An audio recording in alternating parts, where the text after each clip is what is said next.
So all this now will form a part of the investigation that is being carried out by the agencies. But the culture of corruption that prevailed in the banks when the Congress party was in power, we've seen in Vijay Mallya's case how Vijay Mallya was directly writing mails to the then Prime Minister Manmohan Singh, Finance Minister Chidambaram, and actually asking them to intervene in matters concerning his company's interactions with the banks. So banks were used as political fiefdoms by the Congress party when they were in power. And in fact, they were for sanctioning of loans. Political intermediaries and Congress leaders were getting involved for whatever financial interest they had in those dealings. So I think under the NDA government, this process had been completely reversed, and more skeletons are now coming out of the UPA cupboard as investigations begin now. Actually a scary part, and this is exactly the way the Vijay Mallya case happened. Even though the Congress takes huge offense, and rather the BJP also takes offense to the comparison of the two. But despite the fact that Vijay Mallya was defaulting, he was still given loans. This is the same case over here. This honest officer, when he was trying to block and say that, the said party has not returned the money, the UPA nominee certainly ensured that everything was bypassed and more loans were really sanctioned.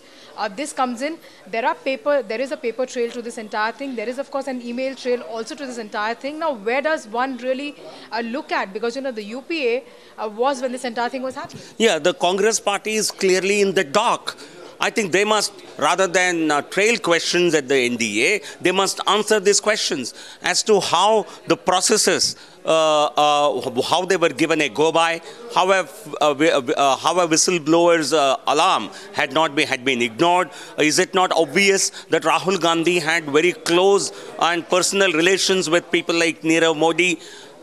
He was seen sharing stage with Nirav Modi in certain promotional events, business promotional events of Nirav Modi in New Delhi in September 2013, a period to which this entire... Very interesting, GVL, that, not only did he in fact raise his voice within that meeting, and when he saw the minutes of the meeting, was extremely enraged because, this is not something that he had recommended. He in fact wrote to the RBI as well, the RBI governor back then.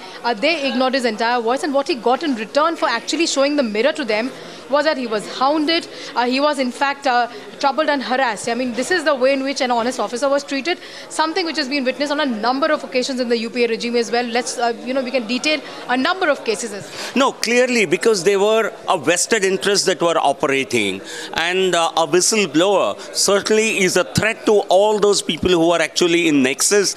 A scam of that magnitude could not have happened but for the involvement and participation of a number of officials at various levels.